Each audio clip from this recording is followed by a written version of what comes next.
En esta segunda parte sobre la idea del cuerpo, me ocuparé de exponerles cómo es que en mi concepto surgió la idea occidental del cuerpo como posesión, como algo que tenemos, en lugar de verlo como algo que somos. Será una generalización porque no es posible que nosotros en tan poco tiempo, en tan breve espacio de filmación, podamos exponer una teoría cabal en torno a cuáles fueron los pasos o la evolución precisa de una concepción de las tantas que hay sobre el cuerpo. Pero sí podemos, en grandes momentos de la historia de nuestra cultura, de la formación de esta cultura europeo central, occidental, llegar a dar algunas de las nociones principales que intervinieron para que se formara el concepto de cuerpo como algo que se tiene, como una pertenencia, como una herramienta. Empecemos por Grecia. Sabemos que Grecia es la cuna de la cultura occidental. Grecia, a través de Roma, a través del cristianismo, vino a aportar algunas de las ideas clave en torno al ser humano, a cómo interpretamos al ser humano. Y vaya que ahí podría yo hablar de un cuerpo térreo, un cuerpo hecho de tierra, hecho de materiales, hecho de ylé, como decían los griegos, de una cierta sustancia que no definían. Lo definieron los atomistas cuando hablaban de los átomos, pero no en general en la cultura griega. Esa materia o ese componente del que está hecho el hombre era realmente todo su ser. Tenía una forma cambiante y que terminaba con la muerte, y por eso los griegos no creían en la inmortalidad del cuerpo, en la inmortalidad del ser humano. Recordemos que estoy tratando el concepto de cuerpo como sinónimo de ser humano. Y entonces podríamos perfectamente entender que los griegos así concebían al ser humano, como un cuerpo animado, esto es, en movimiento. El movimiento era un problema que los griegos abordaron con muy diferentes interpretaciones según cada escuela filosófica, pero era ciertamente el gran problema que se tenía que contemplar, cómo es que la materia inerte, la materia estática, que era lo que podían contemplar en un mundo, en el entorno, en el alrededor, cómo es que se movía, cómo es que se ponía en marcha, bajo una forma como la humana, o como la animal, o como la vegetal. Bueno, ese problema del ánimos, del aire, del soplo vital, de la fuerza que mueve a la materia, como forma o como un hálito,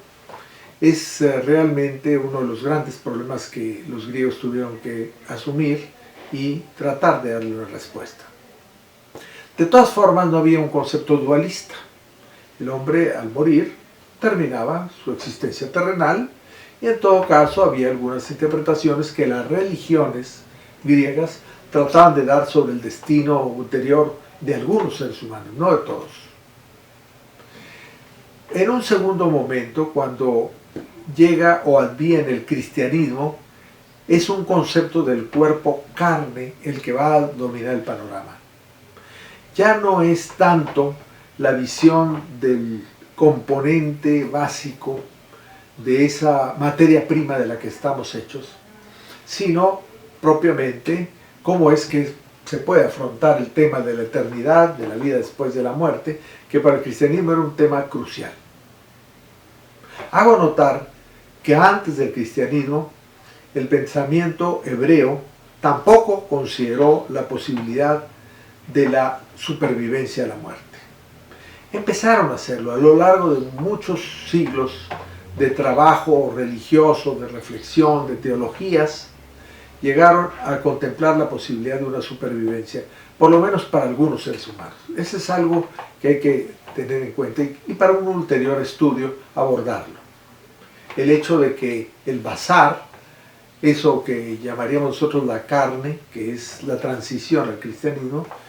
es algo que se disuelve, que se termina, que concluye, que se desintegra. Por eso participa un poco del cuerpo terreno. Pero ya el cuerpo carne que el cristianismo vino a incluir tiene que ver con algunos elementos de tipo religioso que vinieron a cambiar completamente el panorama de la interpretación del ser humano. Porque el ser humano ya no es un producto simple de materia, sino es algo que fue hecho especialmente, de acuerdo con el Antiguo Testamento, a imagen y semejanza de Dios, pero hecho para alguna función, para algún fin, para algún motivo. Y en el cristianismo es claro que ese motivo es siguiendo al Salvador, siguiendo a Jesucristo, llegar a una otra vida, a una vida ulterior, a una vida mejor, a una vida eterna. El problema de concebir la eternidad de la vida humana en un cuerpo que es mortal obligó a que los primeros teólogos de la Iglesia, y no hablo tanto del trabajo que fue en cierta medida teológica de Pablo de Tarso,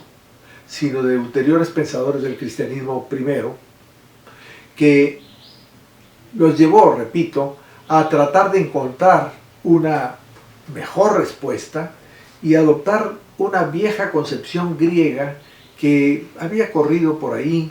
de entre algunos filósofos, pero que no había consolidado como forma del pensamiento griego cotidiano. No era parte de la visión de la Grecia diaria, de la Grecia popular, sino era de ciertos pensadores, ciertos filósofos. Es el caso, precisamente, de la tradición de los misterios de Eleusis, del pensamiento de Dionisius, de las prácticas del orfismo, que pasaron a Pitágoras, posteriormente a Platón, y a través de Platón a los primeros pensadores cristianos. Sucede que este tipo de pensamiento de los misterios eleusinos venía de una tradición oriental y llega a través de estos pensadores que acabo de mencionar a ser una de las tantas propuestas, no la más definitiva, porque no fue la que Aristóteles adoptó, pero que explicaba de alguna manera que hubiera un alma que por razones divinas estaba anidada dentro de un cuerpo material, físico, de un soma, de un psique espiritual, y que de esa manera era posible que hubiera otras vidas. Los griegos pensaban en varias vidas, no en una, pero porque eso era una tradición que venía de Oriente. Sin embargo, el cristianismo pasó por una etapa de depuración en la Edad Media, cuando Aristóteles es rescatado en la mayor parte de su obra hacia fines de la Edad Media, y en ese momento, con el pensamiento que Tomás de Aquino principalmente desarrolla, trata de volverse a recomponer la unidad perdida del ser humano. El ser humano sí es cuerpo y alma, pero están tan perfectamente identificados que no puede considerarse que son realmente sino una materia y una forma que no son separables hasta el momento de la muerte. De todas maneras, ya ahí se queda sembrada una inquietud que va a ser aprovechada por pensadores de la modernidad para plantear un dualismo franco, directo, craso. ¿Qué sucede? Si el cristianismo se había resistido en su fase de madurez, que consideramos que es la época de la escolástica y del tomismo, si el cristianismo había dado un poco la vuelta a esa visión dualista que había estado por ahí en algunos de los pensadores, que incluso en San Agustín se encontró, pero que fue motivo, por supuesto, de un rechazo por parte de la Iglesia por considerarlos creencias heréticas, esas dualistas, y con razón, creo, porque la tradición cristiana no había venido de esos lares.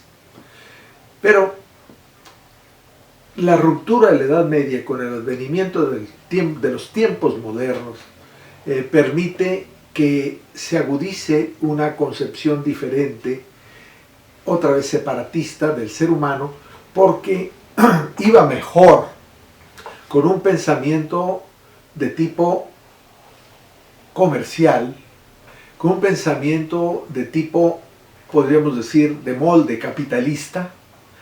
que tenía que poder justificar de alguna manera que el cuerpo fuera objeto del trabajo asalariado, que el cuerpo fuera motivo del comercio. Finalmente, los trabajadores prestaban sus servicios dentro de las leyes de la oferta y la demanda. Eso, que fue el modelo que la modernidad tomó, junto con la separación de las iglesias con relación al poder civil, una necesidad histórica indiscutible, pero que favoreció mucho el que se desarrollara en el pensamiento secular la concepción dualista, muy a pesar de no estar enraizada en la verdadera tradición original del pensamiento occidental. Bueno, pues la modernidad adopta primero un cuerpo visual, un cuerpo visible, porque ese cuerpo visible y por supuesto manipulable, de acuerdo con leyes contractuales, con principios de acuerdos, si no contratos escritos, por lo menos acuerdos entre voluntades. Es la época donde se exalta la libertad humana, es el tiempo en que se habla empieza a hablarse de la mercancía como el factor dinámico de la vida social. Primero será el comercio, después será la industria, y la industria dará paso a la producción masiva hasta llegar a los tiempos más recientes del capitalismo, podríamos decir tardío, por darle un nombre, en el que se ha pasado de una sociedad industrial a una sociedad de consumo, a una sociedad donde las leyes de la economía giran totalmente en torno a la publicidad, a la promoción, a la venta de los bienes y consecuentemente llevando al ser humano como una más de las mercancías en su forma física. Ya no se dice, ya no se expresa abiertamente que es que el cuerpo, por su separación del espíritu o de la sustancia pensante, como lo mencionó Descartes, es susceptible de que se pueda poner a trabajar como cualquier instrumento de producción. Ya no se dice, pero se parte del hecho de que estamos dentro de un mundo de mercados. Y en ese mundo de mercados es perfectamente válido que se pague un salario y se determine una obligación para la gente en que va a producir, pero no va a tener la retribución exacta, sino una parte de lo que es el resultado del proceso productivo. Así desembocamos en el ser humano de los tiempos actuales, que es finalmente el producto de esta sociedad de consumo masivo, globalizado, en donde el concepto pragmático del cuerpo como una pertenencia, como un bien más en el mercado, que es susceptible de transformarlo, de ponerle aderezos, de pintarlo, moverlo, cambiarlo, decorarlo, pero en fin, venderlo, que es el objetivo fundamental del capitalismo cuando trata con el cuerpo humano. Un cuerpo vendible, un cuerpo joven, un cuerpo atractivo, un cuerpo que sea susceptible de mayor demanda. Y eso nos lleva a los tiempos en los que se maneja la cirugía, en los tiempos en que se manipula totalmente la imagen para que el ser humano muestre su mejor cara y sea más aceptable en el mundo del mercado. Así estamos con la concepción del cuerpo como pragma, el cuerpo como algo sujeto a las leyes de la practicidad.